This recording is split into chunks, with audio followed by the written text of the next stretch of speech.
இங்கே வந்து தேங்காய் திருவிட்டு பேக்கெட்டில் ஆக்கிட்டு நமக்கு கிடைக்கும். அது எப்போதுமே ஒரு 2 இல்லைன்னா 3 பேக்கெட்டு ஃப்ரீசரில் ஸ்டோர் பண்ணி வச்சுருப்பேன். இந்த கிரைண்டர் வாங்கிக்கும்போது மாவு குழைக்கிறது, அதுக்கப்புறம் தேங்காய் திருவுற அட்டாச்மெண்ட் இது எக்ஸ்ட்ரா 2 கொடுத்துருந்தாங்க. சப்பாத்தி பூரிக்கெல்லாம் இதில் தான் இப்போல்லாம் மாவு குழைக்கிறது அவ்வளோ ஈஸி.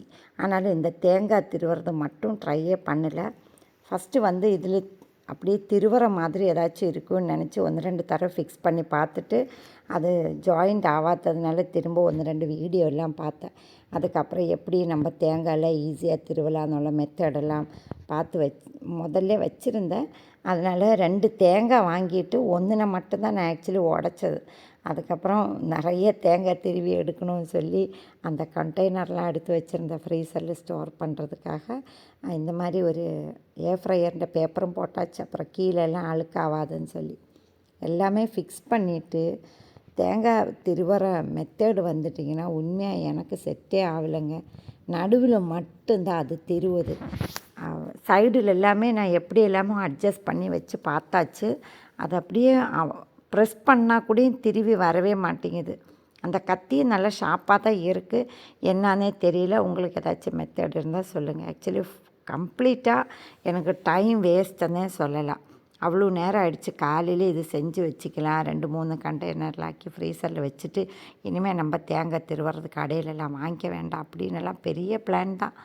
கடைசியில் வந்து நடுவில் மட்டும் ஒரு ஓட்டை போட்ட மாதிரி அந்த கருப்பாகவே திருவியாச்சு அந்த அடியில் வரைக்கும். இன்னொரு மூடி எடுத்தப்போ சைடில் தான் ட்ரை பண்ணால் கொஞ்சோண்டு தான் திருவி வந்துடுச்சு. அதுக்கப்புறம் இது வேலைக்கு ஆகாதுன்னு சொல்லிட்டு எடுத்து வச்சுட்டேன். இது வந்து ஒரு சைனீஸ் ஹர்ப்ஸ் தான். ஸோ இதெல்லாமே வந்து வீடியோட கடைசியில் உங்களுக்கு நான் சொல்கிறேன் எதுக்காக செய்கிறேன்னு.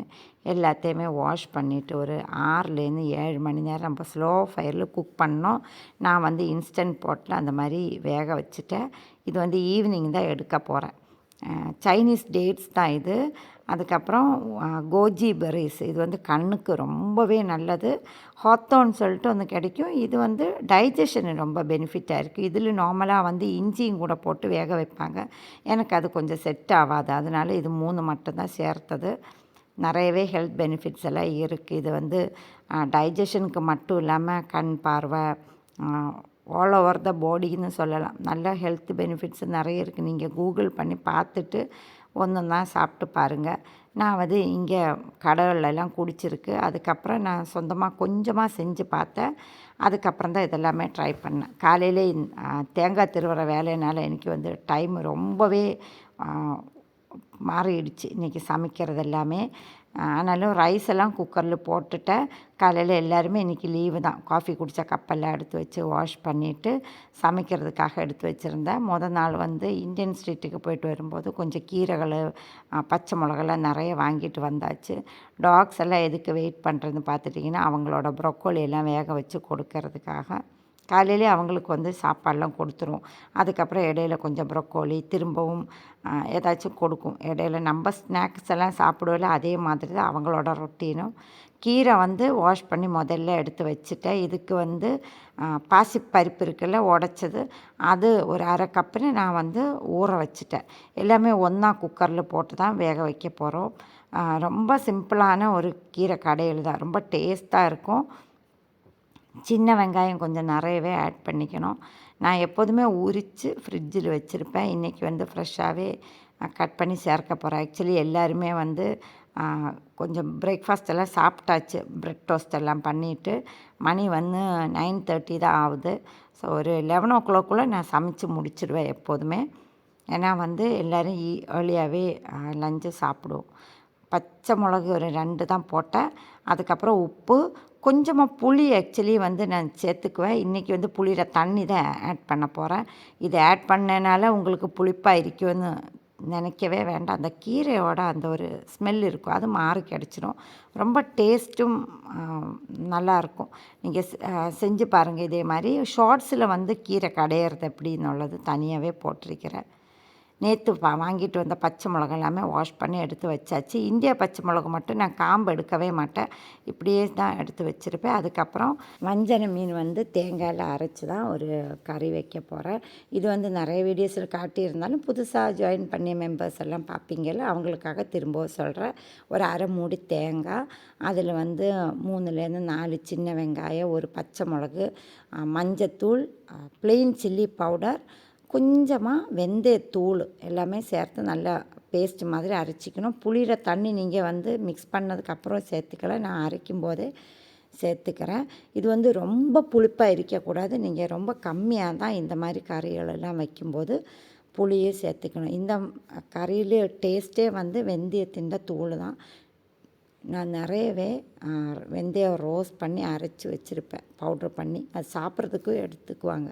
ஸோ அதனால் இதில் வந்து தண்ணியெல்லாம் தேவையான அளவுக்குள்ளே சேர்த்துட்டு மீனும் ஆட் பண்ணி பச்சை மிளகு கொஞ்சம் ஃப்ரெஷ்ஷாக கீறி போட்டு நல்லா வெந்ததுக்கப்புறம் தேங்காய் எண்ணெய் கறிவேப்பிலை போட்டு எடுக்க வேண்டியது தான். மாதுளம் பழத்தினை வந்து தேங்காய் சேர்த்து ஜூஸ் அரைச்சி எல்லாருக்குமே கொடுத்தாச்சு. எனக்கு உள்ளதை அப்படியே சைடில் வச்சுட்டு வேலை செஞ்சுட்டே இருக்கும்போது நானும் கொஞ்சம் குடிச்சிக்குவேன். மீன் கறி ரொம்ப டேஸ்ட்டாக இருக்கும், ரொம்ப சிம்பிளான, வீட்டில் எல்லாருக்குமே பிடிக்கும். அதுவும் வந்து வஞ்சர மீனில் இல்லாட்டினா ப்ரான்ஸில் இந்த மாதிரி கறி பண்ணும்போது ரொம்ப டேஸ்ட்டு தான். இன்றைக்கி வந்து கனவா தான் ரோஸ்ட் பண்ண போகிறேன். பட்டை, கிராம்பு, ஏலக்காய் எல்லாமே போட்டு தாளிச்சிட்டு வெங்காயம், பச்சை மிளகு, கறிவேப்பிலை அதுவும் சேர்த்து இஞ்சி பூண்டு பேஸ்ட்டு தான் நான் ஆட் பண்ணேன். நீங்கள் கட் பண்ணியும் சேர்த்துக்கலாம். அப்புறம் ஃப்ரெஷ்ஷாகவே பூண்டு நம்ம இதில் ஆட் பண்ணணும். தக்காளியும் சேர்த்து கொஞ்சம் வதங்கினதுக்கப்புறம் தான் பூண்டு சேர்த்துருந்தேன். உப்பெல்லாம் சேர்த்துக்குங்க தேவையான அளவுக்குள்ளது. கொஞ்சம் பூண்டு இந்த மாதிரி ஆட் பண்ணும்போது நம்ம கனவேரை கூட எடுத்து சாப்பிடும்போது ரொம்ப டேஸ்ட்டாக இருக்கும். மசாலா கொஞ்சம் கம்மியாகவே ஆட் பண்ணிக்கணும்.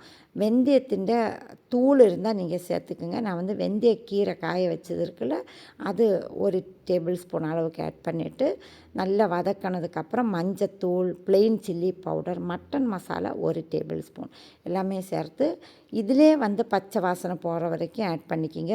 ஆயில் வந்து முதல்ல தேவையான அளவுக்குள்ளே சேர்த்தா மட்டும்தான் மசாலாகளெல்லாம் உங்களுக்கு நல்லா வதங்கி கிடைக்கும். ஏன்னா நம்ம வந்து கனவை சேர்த்ததுக்கப்புறம் ஹை ஹீட்டில் வச்சுட்டு சீக்கிரமாக நம்ம கிண்டி எடுத்துடணும், இல்லாட்டினா ரொம்ப ரப்பர் மாதிரி போயிடும். இது இந்த வந்து கொஞ்சம் தண்ணி ரிலீஸ் ஆகிடும். அதுக்கப்புறம் இடையில கிண்டிகிட்டே இருந்தால் போதும், ட்ரையாக வந்துடும். கடைசியில் கொஞ்சமாக மல்லி இலை எல்லாமே போட்டு எடுத்துட்டிங்கன்னா இந்த கனவா ரோஸ்ட் வந்து ரொம்பவே டேஸ்டாக. இடையில வந்து ஜூஸு எல்லாம் குடிச்சிட்டு தேவையில்லாத ஐட்டம்ஸ் எல்லாம் திரும்பவும் கொண்டெல்லாம் வச்சுட்டு தான் நான் வேலை செஞ்சுட்டே இருந்தேன். டாக்ஸ்னேயும் இடையில வந்து கொஞ்சம் கவனிச்சிக்கணும், இல்லாட்டின்னு அவங்களும் கோச்சிக்குவாங்க. ஏன்னா எல்லாருமே வேலைக்கு போனாலும் எனக்கு வந்து இவங்க தான் என்னோடய கம்பெனி.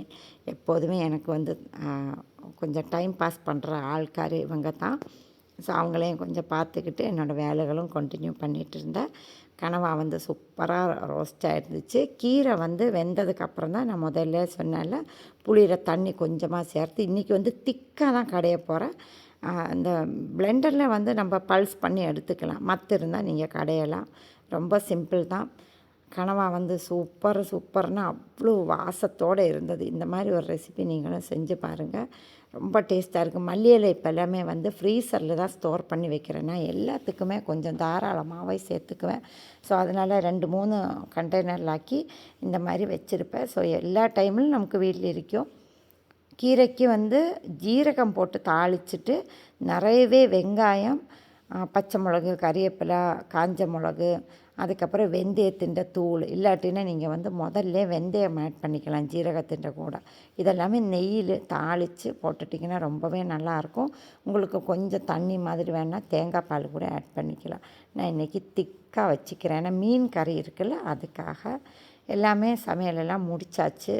கனவா வந்து 2 பாத்திரத்தில் ஆக்கி வச்சுட்டேன், இனிமேல் டின்னருக்கும் எடுத்துக்கலாம்னு சொல்லிக்கிட்டு எல்லா வேலையும் முடித்தாச்சு. இனிமேல் வந்து இந்த சூப்பெல்லாம் ஸ்ட்ரெயின் பண்ணி ஃப்ரிட்ஜில் வச்சுக்கணும்.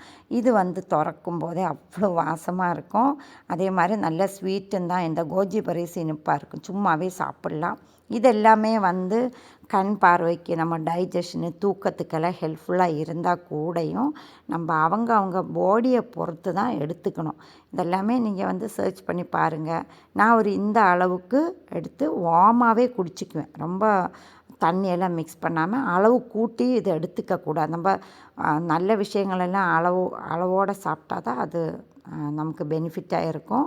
எடுத்த கையோடு நீங்கள் வந்து நிறைய செய்யாமல் உங்களுக்கு ஒத்துக்குதான்னெல்லாம் செக் பண்ணி பாருங்கள். ஒவ்வொருத்தரும் உடம்ப பொறுத்து தான் இந்த மாதிரி ஹெர்பல் ட்ரிங்க்ஸ் எல்லாம் இருக்கும். நான் ஒரு ஃபியூ மந்த்ஸாக இது குடிச்சிட்டே வரேன். திரும்பவும் சொல்கிறேன் என்னென்னா, உங்களுக்கு ஒத்துக்கும் அப்படின்னா மட்டும் நீங்கள் வந்து ஃபாலோ பண்ணுங்கள். நான் வந்து ரெகுலராக சைனீஸோட ஃபியூ வீடியோஸ் எல்லாம் பார்த்து தான் செஞ்சுட்டு வரேன். எனக்கு வந்து நல்லா செட் ஆகுது. ரொம்ப மாதமாக ட்ரை பண்ணிகிட்டு இருக்கிறேன். இது வந்து ஒரு தடவை செஞ்சு வச்சிட்டிங்கன்னா ஒரு மாதம் ஃபுல்லாகவே யூஸ் பண்ணிக்கலாம்னு சொல்லலாம். வீட்டில் உள்ள எல்லாருமே கொஞ்சம் கொஞ்சம் கொடுக்குவேன்.